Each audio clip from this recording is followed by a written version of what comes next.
Et ça enchaîne pour l'OM, incroyable, putain, deuxième, ça continue. Salut à tous, footeuses et footeux de la même famille, c'est Thomas, fin du match entre Caen et Marseille, 2 buts à 0, un but de Payet, un but de Flo-Thauvin. Flo-Thauvin, j'en parle tout de suite, parce que un petit sondage à la fin de la vidéo sur est-ce que vous pensez que Thauvin mérite d'être dans la liste des 23 de Deschamps. Donc allez jusqu'à la fin de la vidéo et répondez à cette question les amis. Donc Marseille qui reprend provisoirement en attendant le match de Monaco qui reçoit Metz et le match de Lyon qui reçoit l'ogre parisien. Marseille donc reprend la deuxième place, la place de Dauphin avec 47 points. Les Marseillais qui sont en forme, hein, qui n'arrêtent pas d'enchaîner les victoires avec quand même pas mal de choses à dire sur les joueurs qui reviennent bien, le gros transfert hein, du Champions Project, Payet est de mieux en mieux, avec son but et cette feinte malheureusement où il blesse Okidja, le gardien strasbourgeois, avec son joli but qu'il a mis, et là le but sur penalty où il trompe Vercoutre à contre-pied,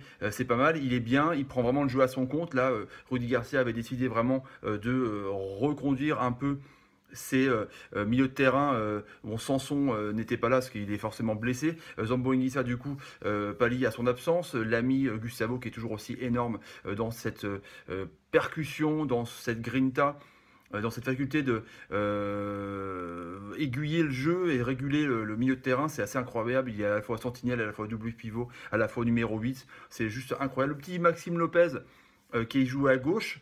Bon, c'était pas non plus son meilleur match. Il était peut-être là pour essayer de défendre sur son aile. Il est rentré un petit peu aussi à droite dans l'axe. Donc il y avait peut-être des fois embouteillage, que Thauvin aussi a tendance à rentrer dans l'axe. Donc c'est ce qui m'a un peu énervé pour les choses négatives, c'est que à la place de numéro 10, il y avait plein de mecs qui voulaient un peu essayer de réguler et mener le jeu marseillais. NJ était en pointe pour faire souffler un peu Germain et Mitroglou, donc elle n'a pas joué.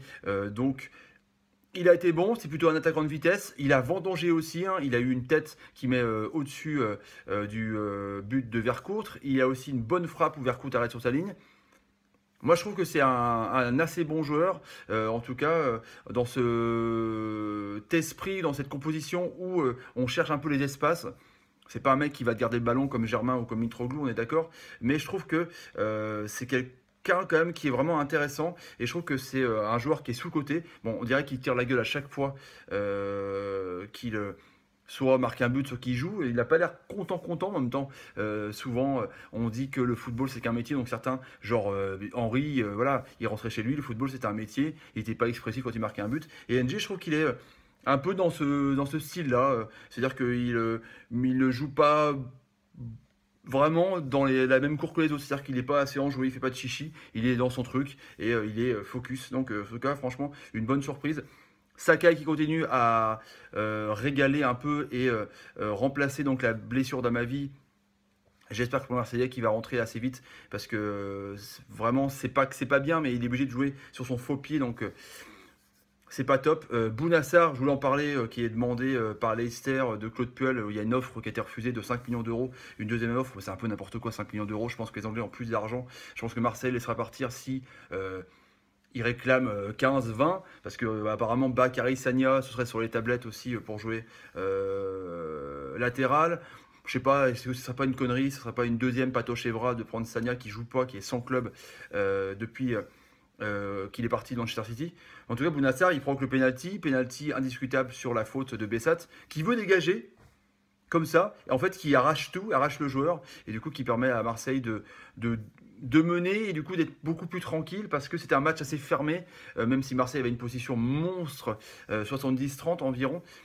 Il n'y avait pas grand chose à se mettre sous la dent parce que je pense que Marseille n'arrivait pas à trouver les solutions, n'arrivait pas à trouver assez NJ qui est attaquant donc d'espace pour jouer dans les intervalles. Du coup, Germain ou même Mitroglou, hein, on a beau le critiquer, mais c'est un mec qui va quand même assez jouer le pivot, donc et assez ralentir le bloc marseillais pour pouvoir construire du jeu, construire des actions, construire des bonnes phases. Et c'est des attaquants normalement qui permettent de finir et de concrétiser un peu la domination. Et NG, c'est plutôt un mec qui, voilà, une flèche. Je le préfère sur un côté. En tout cas, voilà, ça permet de faire souffler Germain. Et du coup, Marseille a été très bon dans Boguissa. Je pense quand on fait appel à lui, même s'il joue plus trop parce que Sanson est blessé.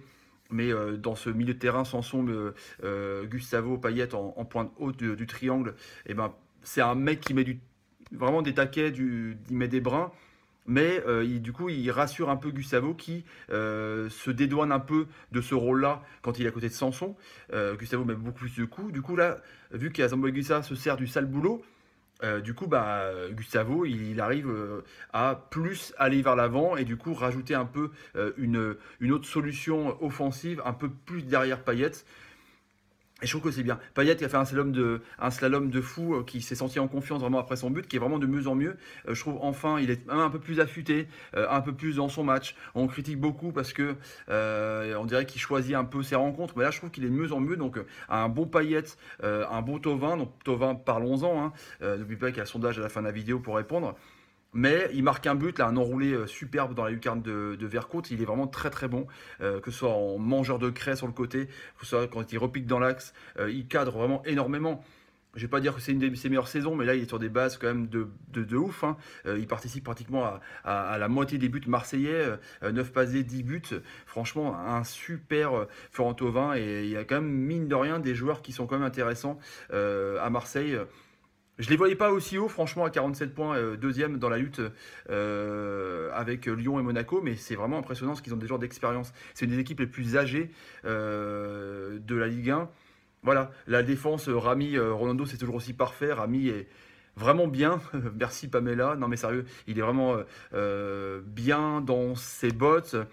Il a besoin d'amour, ce joueur, donc il est bien avec Rudy Garcia qui lui fait confiance. C'est un excellent relanceur, il est serein. Rolando, c'est un bon stopper, donc je pense que c'est un bon axe central assez complémentaire. En tout cas, c'est cool. Un petit mot sur Caen. Ben, Caen, voilà, qui fait son petit bonhomme de chemin, qui est ventre mou de la Ligue 1, c'est vraiment bien, il vise quand même le top 10.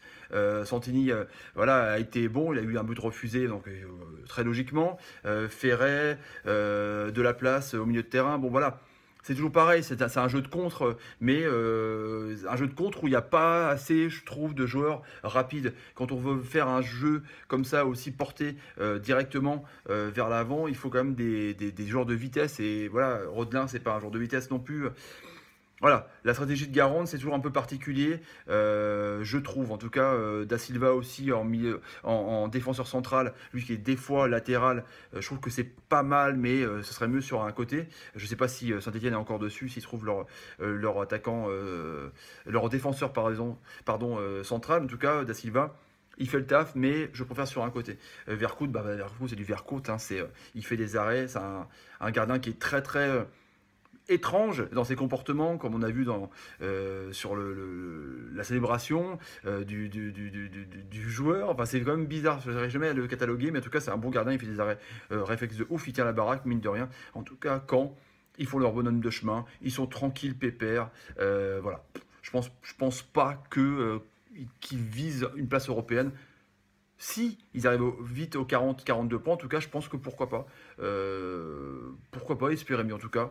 Voilà, un beau match des Marseillais qui mettent la pression et qu'ils reçoivent Monaco la semaine prochaine. Ce sera un gros match le week-end prochain. Voilà les amis, n'oubliez pas si vous voulez de vous abonner, tapez sur ma ganache là et de mettre un pouce quand l'ami Gustavo vous fait une bonne passe et répondez au sondage, c'est très important. À demain pour une prochaine vidéo. Un Nantes-Bordeaux qui va valoir cher, un Atlantico de ouf. Ciao les amis, salut.